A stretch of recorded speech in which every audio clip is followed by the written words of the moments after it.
मुझे 3ds Max अच्छे से आता है, पर मुझे ये समझ नहीं आता कि मैं इसमें अपना करियर कैसे बनाऊं। तो देखिए इसी बात पे बात करते हैं। ओके, देखिए सबसे पहले 3ds Max एक सॉफ्टवेयर है, यानी कि एक टूल है। अब ये जो टूल है ये बिल्कुल वैसा ही है जैसा कि समझ लीजिए आप मार्केट में गए और मार्केट में जाकर के आपने एक पेन खरीद लिया। तो पेन आपका 10 रुपए का हो, 100 रुपए का हो, 1 लाख का हो या करोड़ों का हो, आपको लिखने के पैसे मिलने वाले हैं। यानी आपका जो करियर है ना, वो पेन खरीदने से सेट नहीं होने वाला, आपको पेन को यूज में लाना होगा। जस्ट वैसे ही 3ds Max एक टूल है, उसको सीख लेने से मुझे नहीं लगता कि कोई भी फायदा होने वाला है, जब तक कि आप उसे इस्तेमाल नहीं करेंगे, यानी यूज में नहीं लेके आएंगे। तो चलिए इस पे ही बात करते हैं कि सपोज मैंने 3ds Max सीख लिया, अब आगे क्या। तो इसके लिए आप 3ds Max के कंसेप्ट को समझें। पहला कंसेप्ट ये है कि ऑटोडेस्क नाम का जो कंपनी है उन्होंने बना दिया 3ds Max। ओके, अब ये जो 3ds Max है इसका यूज करके आप इसमें 3D मॉडलिंग कर सकते हैं। जरा सोचिए कि आप क्या मॉडल बना सकते हैं। तो 3ds Max का यूज करके आप चाहें तो गेम के लिए कैरेक्टर बना सकते हैं।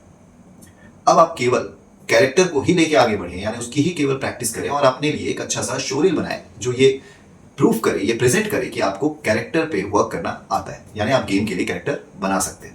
अब बहुत सारी कंपनी है जो गेमिंग इंडस्ट्री के लिए काम करती है, यानी वो 3D गेम बनाती है। आपको उनको अप्रोच करना है। अप्रोच करने का तरीका भी बहुत ही आसान है। जो भी आपको प्लेटफॉर्म मिले जहां पे आपको उनका ईमेल आईडी मिल जाएगा। आप लिंक्डइन का यूज कर सकते हैं, आप इंस्टाग्राम का यूज कर सकते हैं, आप गूगल पे फाइंड आउट कर सकते हैं उनका वेबसाइट, और किसी ना किसी तरीके से आपको उनसे कांटेक्ट करना है, अपना शोरील दिखाना है। और अगर आपके शोरील में ये बात है कि उनको लगता है कि आप प्रोफेशनली गेमिंग के लिए काम कर सकते हैं, फिर चाहे गेम के लिए कैरेक्टर बनाने का हो या फिर एनवायरनमेंट बनाने का हो या फिर कोई और काम जो आप 3ds Max पे कर सकते हैं, देन डेफिनेटली आपको काम दिया जाएगा और इस तरीके से आपकी जर्नी शुरू होगी एक प्रोफेशनल अर्निंग की। इसके अलावा अगर हो सकता है कि यार मैं गेमिंग को समझ नहीं पाया, तो आप फिल्म इंडस्ट्री पे जा सकते हैं। फिल्म इंडस्ट्री में VFX के से रिलेटेड बहुत सारे काम होते हैं, यानी अभी के समय में जितनी भी मूवीज बनती है आप देखेंगे उसमें VFX का बहुत इंपॉर्टेंट रोल होता है। तो ऐसे सिचुएशन में आप 3ds Max के उन सारे टूल्स को अच्छे से यूज करें जो एक VFX फिल्म बनाने के लिए जरूरी होती है, और आप अगेन सेम प्रोसेस यहाँ भी दोहराएं।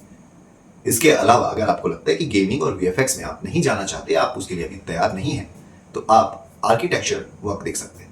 आपको बड़े बड़े बिल्डिंग्स बनाने हैं या छोटे मोटे घर बनाने हैं, आप डिसाइड कीजिए।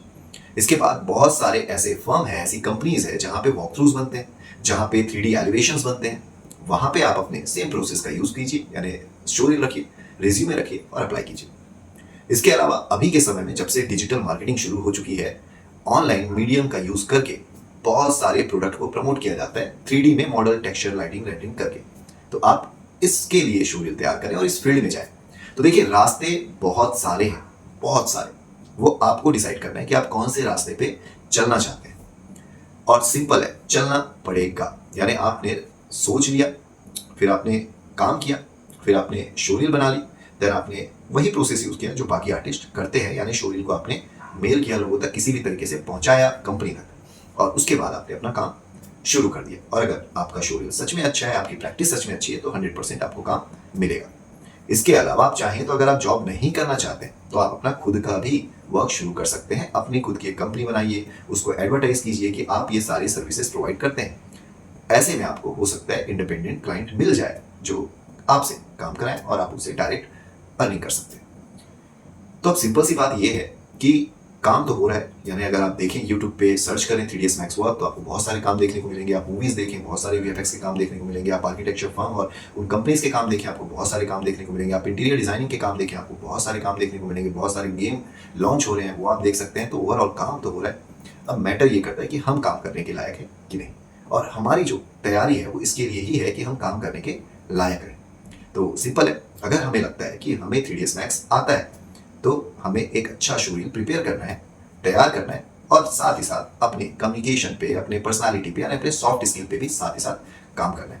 तो देखिए मैं बहुत ज़्यादा कोई ज्ञानी नहीं हूँ, कोई नॉलेजेबल पर्सन नहीं हूँ। मैं अपने जो एक्सपीरियंस है उसके अकॉर्डिंग मैं चीज़ें ये बता रहा हूँ कि मैंने बहुत लोगों को जॉब करते हुए देखा है बड़ी बड़ी कंपनीज में, और उनका शोरील मैंने देखा है। तो उस शोरील के हिसाब से जब मैं देखता हूँ तो मुझे लगता है कि they all are a deserving person, यानी वो डिजर्व करते हैं उस जॉब को।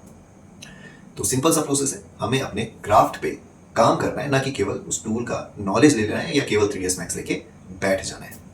तो बस इस चीज़ को याद रखें, इसलिए मैंने ये वीडियो बनाया। और इसके अलावा मैं ये भी अनाउंसमेंट करता हूँ इस वीडियो से कि अभी मैं 3ds Max का एक नया बैच शुरू करने वाला हूँ। तो अगर आपको लगता है कि आप 3ds Max को सीखना चाहते हैं from the beginning to expert level, तो आप जल्दी कंप्लीट करने के लिए, यानी उस प्रोसेस को प्रॉपर एक सिलेबस वाइज कंप्लीट करने के लिए मेरे क्लास को ज्वाइन कर सकते हैं। इंक्वायरी के लिए आप मुझे यहाँ पे कमेंट करें, मैं आपको अपना व्हाट्सएप नंबर दे दूंगा और फिर हम वहाँ पे कनेक्ट कर सकते हैं। तो चलिए मिलते हैं अगले वीडियो में, तब तक के लिए वही कहूँगा, लेते रहे VFX वाला ज्ञान। वीडियो को लाइक कर दें, कमेंट करके बताएं कि आपको 3ds Max में करियर बनाना है या नहीं, या फिर आपको लगता है कि 3ds Max में किन किन जगह पे आप अपना पहचान बना सकते हैं, आप मुझे कमेंट करके ज़रूर बताएं। तो मिलते हैं अगली वीडियो में, तब तक के लिए लेते हैं VFX वाला ज्ञान। धन्यवाद।